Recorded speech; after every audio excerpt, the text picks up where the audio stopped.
Subscribe کیجیے ہمارے channel نور رضا کو اور بیل آئیکن کو پریس کیجیے جس سے آپ کو ہماری نیو ویڈیو کی نوٹیفیکیشن ملتی رہے۔ اور یہ وہ حدیث ہے شاید میں سمجھتا ہوں زندگی میں آپ شاید پہلی بار سن رہے ہوں گے، شاید پہلی بار۔ آقا کریم صلی اللہ علیہ وسلم نے ارشاد فرمایا، جو شخص رمضان المبارک میں اپنے والدین کی خدمت اپنی استطاعت کے مطابق سر انجام دیتا ہے، اللہ تعالیٰ اس پر خصوصی نظر رحمت فرماتا ہے اور اس کی بخشش کا ذمہ اللہ فرماتا ہے میں لیتا ہوں۔ جو بچہ اپنے ماں باپ کی خدمت ماہ رمضان میں اس کی استطاعت کے مطابق کرتا ہے، اللہ اس کی بخشش کا ذمہ خود لے لیتا ہے کہ میں اس کو ضرور بخش دوں گا۔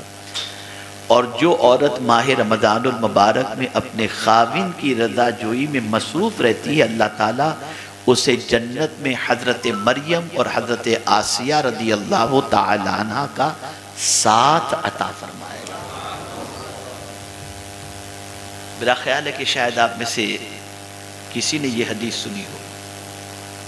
آپ اندازہ لگائیں جس طرح سے ماں باپ کے عام دنوں میں خدمت کا ثواب رکھا گیا ہے، اسی طریقے سے ماہ رمضان المبارک میں جب اللہ ثواب میں اضافہ فرما دیتا ہے تو ماں باپ کی خدمت پر بھی اللہ عز و جل ثواب کے اندر اضافہ فرما دیتا ہے۔ میرے پیارے آقا صلی اللہ تعالی علیہ وسلم کے پیارے دیوانوں، اب اسی کے ساتھ ساتھ ایک اور حدیث مبارکہ آپ سماعت فرمائیں۔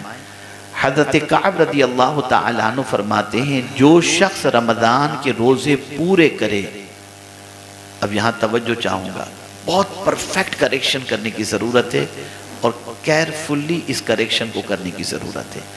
جو شخص رمضان شریف کے روزے پورے کرے اور اس کی نیت یہ بھی ہو،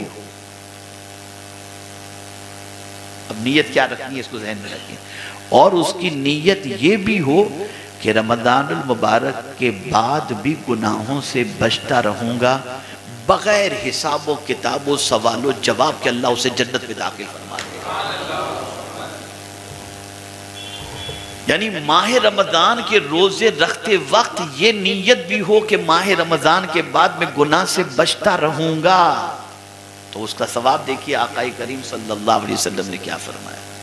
اور میں سمجھتا ہوں یہ نیت دور تک بھی شاید کسی کی ہو، یا کوئی روزہ رکھنے والا یہ نیت کرتا ہو۔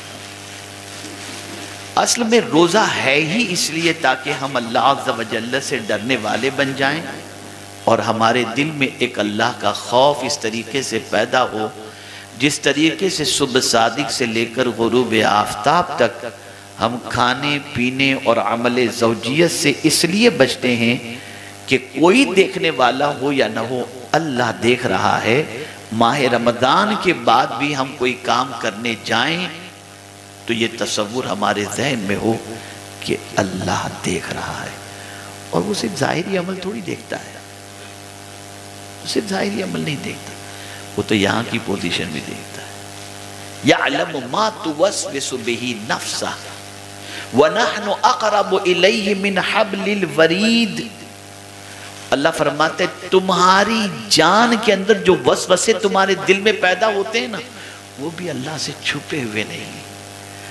اور اللہ فرماتے ہیں بندے تو جاننا چاہتے ہیں میں تجھ سے کتنا قریب ہوں، تیری جو شہر رگ ہے، یعنی وہ رگ جو کٹ جائے تو آدمی مر جائے، اس سے بھی زیادہ اللہ فرماتے ہیں میں تجھ سے قریب ہوں، اس سے بھی زیادہ۔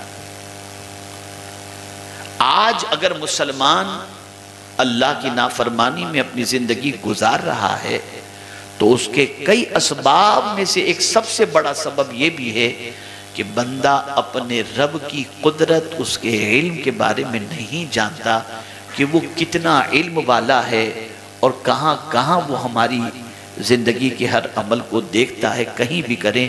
بلکہ اللہ عز و جل فرماتا ہے ان اللہ لا یخفی علیہ شیء فی الارض ولا فی السماء، بے شک زمین و آسمان کی کوئی چیز ایسی نہیں جو اللہ سے چھپی ہوئی ہو، ہر چیز کے بارے میں اللہ جانتا ہے۔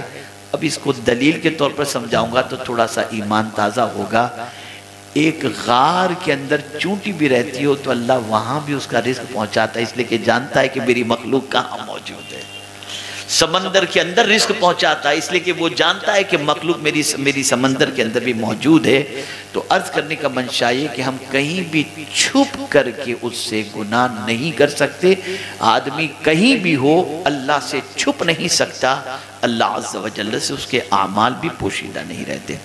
تو نیت درست رکھیں۔ اب 9واں انعام ماہ رمضان المبارک کا، آقا کریم صلی اللہ علیہ وسلم نے ارشاد فرمایا من صام رمضان ایمانا و احتسابا غفر له ما تقدم من ذنبه، جس نے بحالت ایمان ثواب کی نیت سے رمضان کے روزے رکھے اس کے پچھلے گناہوں کو اللہ معاف فرما دیتا ہے۔